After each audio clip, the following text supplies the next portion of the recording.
ما قدر اللہ حق قدرہ ان اللہ لقوی عزیز. انہوں نے اللہ کا اندازہ نہیں کیا جیسا کہ اندازہ کرنا چاہیے تھا، جیسا کہ اللہ کا حق تھا کہ اس کا اندازہ کیا جائے. اللہ تعالیٰ تو بذات ہی قوی ہے، زبردست ہے اور مختار مطلق ہے، عزیز ہے. اس آیت کے اندر بھی جو بڑی عظیم حقیقت بیان کی گئی ہے وہ یہ ہے کہ شرک کا اصل سبب کیا ہے؟ اللہ تعالیٰ کی معرفت کی کمی. آپ کو معلوم ہے یہ بات میں نے بہت مرتبہ بیان کی، شرک کہتے کسے ہیں؟ ایک اللہ، بڑے اللہ کو مان کر اس کے ساتھ چھوٹے اللہ ماننا. ایک مہادیو کو مانا لیکن دیویوں اور دیوتاؤں کی ایک فوج بھی مان لی. ایک بڑے جی سے لکھے جانے والا گاڈ بھی مان لیا اور چھوٹے جی سے گاڈز اینڈ گاڈیسز ان کی پوری ایک فوج بھی مان لی. بڑا اللہ بھی مان لیا، چھوٹے آلہہ بھی مان لیے. تو شرک اس کا نام ہے. اب اللہ جو بڑا اللہ، مہادیو، جو کیپٹل جی سے لکھے جانے والا گاڈ ہے، اگر اس کی صفات کا کچھ تھوڑا سا بھی اندازہ انسان کو ہو جائے تو وہ کبھی شرک میں مبتلا نہیں ہوگا. ہوتا کیا ہے، انسان اپنے چھوٹے سے ذہن کی بنیاد پر اللہ تعالیٰ کو بھی اپنے ذہن کے پیمانوں پر ناپنا شروع کر دیتا ہے. جیسا کہ آپ کو معلوم ہے، زیادہ سے زیادہ تصور جو ہے پچھلے زمانے میں جاتا تھا طاقتور ہستی، با اختیار ہستی تو بڑا بادشاہ، بس اس سے آگے کا کوئی تصور تو نہیں تھا. اب بڑا بادشاہ جو ہے، ظاہر بات ہے، نمبر ایک اس کی حکومت جو قائم ہوتی تھی وہ اس کے جو نیچے ہوتے تھے نائبین، اس کے سردار، اس کے لارڈز، اور اس کے جو ہے منصب دار، ان کے بل پر حکومت قائم ہوتی تھی نا. آخر بڑے سے بڑا بادشاہ بھی اس کے 2 ہاتھ 2 آنکھیں 1 ناک 2 پاؤں، اس کے سوا تو کچھ نہیں تھے. وہ اکیلا کیا کر لیتا؟ اکیلا چنا جو ہے وہ بھاڑ کو نہیں پھوڑ سکتا. لہذا اس کی حکومت قائم تھی اپنے نائبین سلطنت کی بنیاد پر، جاگیرداروں کی بنیاد پر. جو بھی اس کے منصبدار ہوتے تھے، 30 ہزاری منصبدار، 50 ہزاری منصبدار، اور وہاں آپ یورپ میں انہیں کہتے تھے لارڈز ہیں. یہ ہے در حقیقت کہ جن کی بنیاد کے اوپر بادشاہ کی بادشاہت قائم. تو انہوں نے تصور کیا کہ اللہ بھی ایک بہت بڑا بادشاہ ہے، مان لیا سب سے بڑا بادشاہ ہے، لیکن اس کے نائبین سلطنت ہیں. وہ نائبین سلطنت کے بغیر تو حکومت نہیں کر سکتا. چنانچہ انہوں نے فرشتوں کو، جو کہ در حقیقت اللہ کے کارندے ہیں، جس کا صحیح تصور کیا ہے کہ یفعلون ما یؤمرون لا یعصون اللہ ما امرہم، اللہ تعالیٰ جو حکم دے دے قطعاً اس کے اندر نافرمانی نہیں کر سکتے، بلکہ وہی کچھ کرتے ہیں جس کا حکم دیا جاتا ہے. انہوں نے ان فرشتوں کے تصور کو بگاڑ کر یہ دیویاں، دیوتا، خدا، یہ چھوٹے خدا بنا لیے کہ ان کے پاس بھی کچھ اختیار ہے. آخر 50 ہزاری منصبدار جو ہے اس کے پاس بھی طاقت ہوتی ہے، فوج ہوتی ہے. 30 ہزاری منصبدار کے پاس بھی کچھ نفری ہوتی ہے، کچھ طاقت ہوتی ہے، کچھ اختیارات ہوتے ہیں. لہذا انہوں نے یہ در حقیقت دیوی دیوتا اور گاڈز اینڈ گاڈیسز وغیرہ جو ہیں، یہ ایمان باللہ کی بگڑی ہوئی شکل ہے، ایمان بالملائکہ کی بگڑی ہوئی شکل ہے، کہ انہوں نے ملائکہ کو با اختیار مان کر اب ان کو بھی ان کے لیے مورتیاں بنا لی، ان کے لیے تصویریں بنا لی، ان کے لیے اپنے تخیل سے، اپنے تصور سے شکلیں بنا لی. پھر ان کے خاندان بنا لیے، فلاں کی بیوی فلاں دیوتا کی وہ بیوی جو ہے وہ اس کی دیوی. اس طریقے سے ایک نظام جو ہے خاندانی گھڑ لیا اور انہیں وہ دیویاں اور دیوتا بنا لیا. انہوں نے سمجھا کہ جیسے بڑے سے بڑے شہنشاہ کی شہنشاہی بھی نائبین سلطنت کے بل پر قائم ہے، اسی طرح اللہ کی بادشاہت جو ہے تو سب سے بڑا بادشاہ وہ اللہ بادشاہ، سب سے بڑا بادشاہ، لیکن یہ کہ اس کی بادشاہی بھی ان نائبین سلطنت کی بنیاد پر قائم ہے. لہذا ان کی کچھ نہ کچھ دنڈوت کرو، ان کی کچھ نہ کچھ جو ہے وہ پوجا کرو، پاٹ کرو، کچھ ان کو دھو، کچھ ان کو ان کا دھون پیو، کچھ انہیں خوش کرو گے تو اللہ خوش ہوگا نا، یہ راضی ہوں گے تو اللہ راضی ہوگا. یہ تصور کیا ہے، انسان نے اللہ کو ایک بہت بڑے بادشاہ یا بہت بڑے جاگیردار کی شکل کے اندر دیکھا اور یہ نہیں سمجھا کہ وہ تو خود قوی ہے. ان اللہ لقوی عزیز. اس کی قوت جو ہے فرشتوں کے اوپر اس کا دار و مدار نہیں ہے. کوئی نائبین سلطنت نہیں ہے کہ جن کے اوپر اس کی طاقت کا دار و مدار ہو. بذات ہی قوی ہے، بذات ہی عزیز ہے. اس کی قوت اور اس کا اختیار جو ہے وہ اپنی ذات میں ہے، کسی اور کے سہارے قائم نہیں ہے. اسی طرح کچھ لوگوں نے سوچا کہ بڑے سے بڑا بادشاہ بھی ہوتا ہے تو آخر وہ ظاہر بات ہے کہ اگرچہ آپ کو معلوم ہے کہ ویسے انسان کو زیادہ مطلوب تو بیٹے ہوتے ہیں کہ اس سے اس کا نام چلتا ہے، لیکن زیادہ محبت بیٹیوں سے ہوتی ہے. اس اعتبار سے اگر کوئی بیٹی جو ہے کوئی اپنے باپ سے فرمائش کرے تو بڑا مشکل ہو جاتا ہے باپ کے لیے اپنی بچی کا، اپنی بیٹی کی فرمائش کو رد کرنا۔ اس طریقے سے عرب والوں نے کیا سمجھا، یہ فرشتے جو ہیں خدا کی بیٹیاں ہیں، اور خدا اپنی ان بیٹیوں کی کسی فرمائش کو رد نہیں کر سکتا۔ اگر یہ جو ہے کسی کی سفارش کر دیں گی تو بس کیا کہنے، پھر اس کا بیڑا پار ہو جائے گا، وہ کامیاب ہو جائے گا۔ اس بنیاد پر انہوں نے فرشتوں کو خدا کی بیٹیاں قرار دیا، ان کی مورتیاں بنائیں، لات، عزیٰ، منات، یہ سب مؤنث نام ہے جیسا کہ میں نے آپ کو بتایا۔ اور صاف انہوں نے کہا وَمَا نَعْبُدُهُمْ إِلَّا لِيُقَرِّبُونَا إِلَى اللَّهِ زُلْفَىٰ، ہم جو ان کو پوجتے ہیں وہ اس لیے کہ یہ ہمیں اللہ سے قریب تر کر دیں۔ اور یہ بھی کہا گیا کہ هؤلاء شفعاؤنا عند اللہ، یہ اللہ کے ہاں ہمارے شفیع ہوں گے۔ اختیار مطلق تو اللہ کے ہاتھ میں ہے، لیکن کوئی شخص اپنی پیاری بچی کی کسی بات کو رد کرتا ہے؟ اللہ بھی اپنی بیٹیوں کی سفارش کو رد نہیں کرے گا، لہذا ان کی سفارش سے ہمارا بیڑا پار ہو جائے گا۔ اسی طریقے سے بڑے سے بڑا آدمی بھی ہوتا ہے تو اس کے کچھ دوست ہوتے ہیں، ان دوستوں کی بات وہ ٹال نہیں سکتا۔ اس کی وجہ کیا ہے؟ ہر انسان کو معلوم ہو، یا بڑے سے بڑا انسان ہو، اسے معلوم ہوتا ہے کہ کسی وقت مجھے ضرورت پیش آ سکتی ہے اپنے دوست کی مدد کی۔ اب اگر میں اپنے دوست کی کوئی بات نہیں مانوں گا تو میری ضرورت کے وقت یہ میرا دوست میرے کام نہیں آئے گا۔ تو دوستیاں پالی جاتی ہیں، باقاعدہ ان کو نبھایا جاتا ہے۔ بھائی بات تو یہ غلط کہہ رہا ہے، صحیح نہیں ہے، لیکن کیا کریں، دوست ہے۔ اب دوست کی بات تو لٹائی نہیں جا سکتی، ماننی پڑتی ہے۔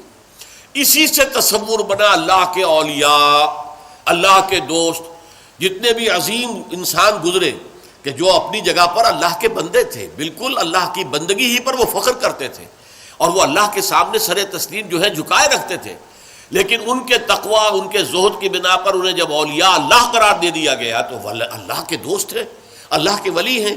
اب یہ کسی سے خوش ہو جائے اور اس کی سفارش کر دے تو بیڑا پار ہو جائے گا، لہذا اولیاء اللہ کو بھی خداؤں کی فہرست میں شامل کر لیا گیا۔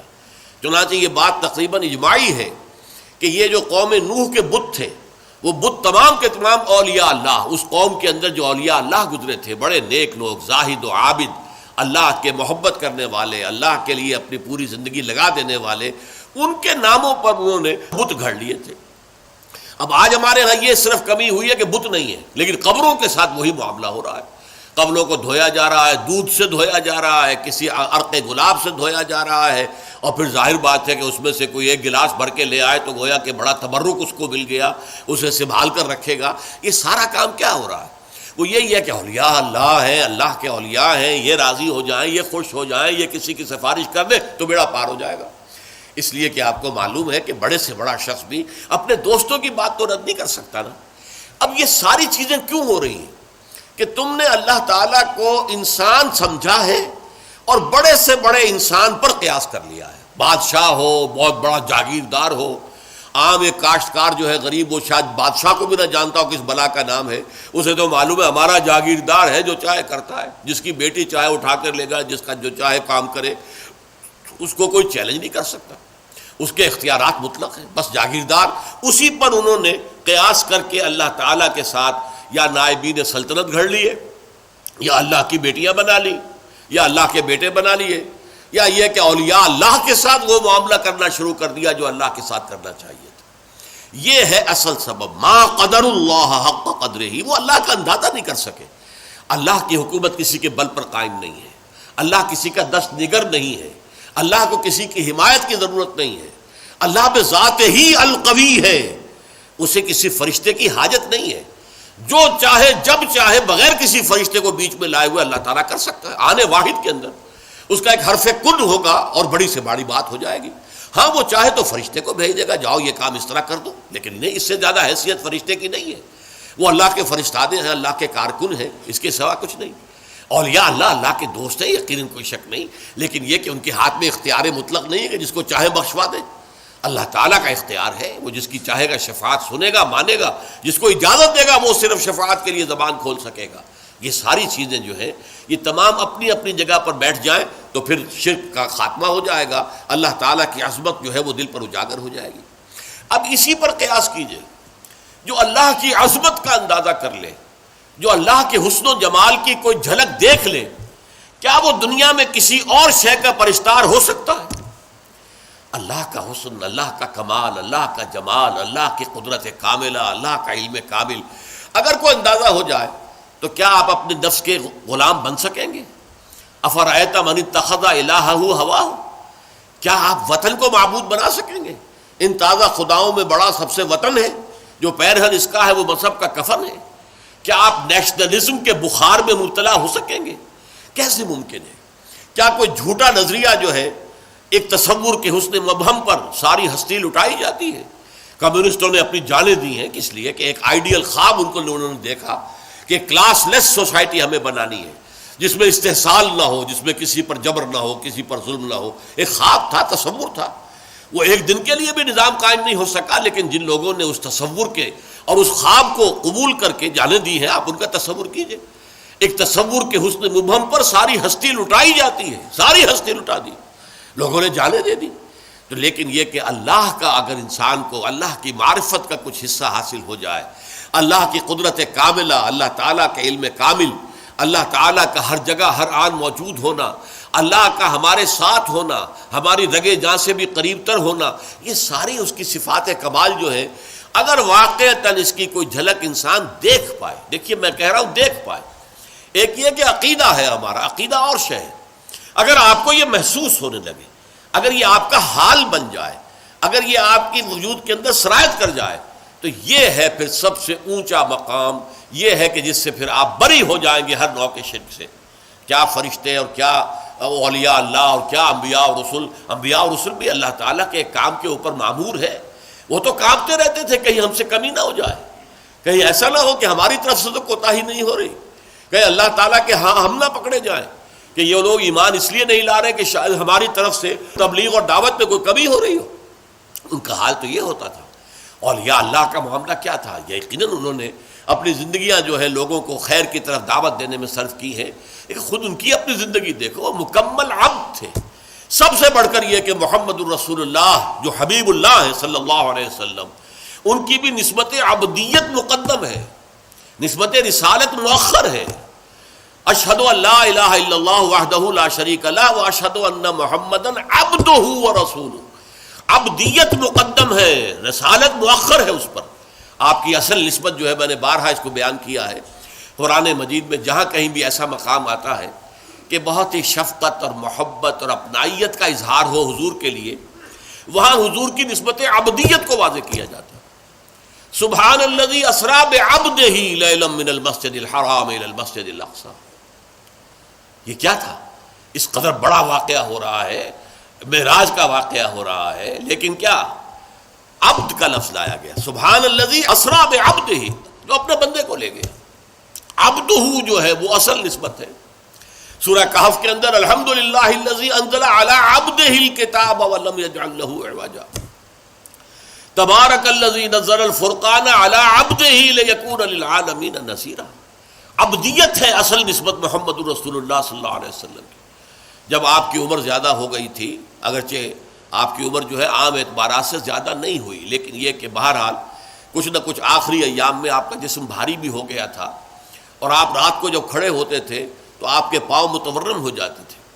اس پر یہ ہے کہ کچھ لوگوں نے کہا آپ اپنے کو کیوں اتنی مشقت جھیل رہے ہیں، کیوں آپ اتنی تکلیف جھیل رہے ہیں؟ آپ کے تو اللہ تعالیٰ، اول تو آپ کے گناہ کا کوئی سوال ہی نہیں، کوئی خطا کسی درجے میں اگر کوئی ہوئی بھی ہو تو اللہ تعالیٰ آپ کے اگلے پچھلے تمام خطائیں معاف کر چکا ہے۔ تو حضور کا کیا جواب تھا؟ افلا اکون عبدا شکورا، تو کیا میں اللہ کا شکر گزار بندہ نہ بنوں؟ اللہ کی نعمتیں جو مجھ پر ہوئی ہیں، جو انعامات ہوئے ہیں، اللہ نے مجھ پر جو فضل فرمایا ہے، اللہ نے مجھے جو مقامات عالیہ عطا کیے ہیں اور جو مزید عطا کرنے کا وعدہ کیا، مقام محمود یہ مجھے عطا کیا جانا ہے، میں اس کا شکر ادا نہ کروں؟ یہ اس کا شکرانہ ہے جو میں ادا کر رہا ہوں۔ میں رات کو کھڑا ہو کر یہ مشقت جھیل رہا ہوں، میرے پاؤں جو ہے ان پر ورم آ رہا ہے، ٹھیک ہے، لیکن یہ سب کچھ کیوں کر رہا ہوں؟ افلا اکون عبدا شکورا، کیا میں اللہ کا ایک شکر گزار بندہ نہ بنوں؟ تو اس اعتبار سے نوٹ کر لیجئے کہ اولیاء اللہ ہوں یا انبیاء ہوں یا رسول ہوں، عظیم ترین شخصیتیں ہوں، ان کا اصل جو ہے، جو سرمایہ افتخار ہے ان کے لیے، وہ تو عبدیت ہے۔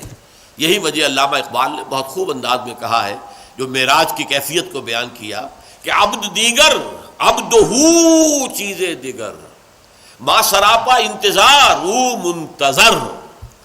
اب یہ شعر جو ہے اس وضاحت چاہتا ہے، عبد تو سبھی ہے، خواہشات کا بندہ، نفس کا بندہ، دولت کا بندہ، وطن کا بندہ، یہ سب بندے ہیں، سب بندگی تو ہے۔ عبد دیگر، عبدہو، صرف اسی کا بندہ بن جانا، سب سے ہٹ کر، سب سے آزادی پا کر۔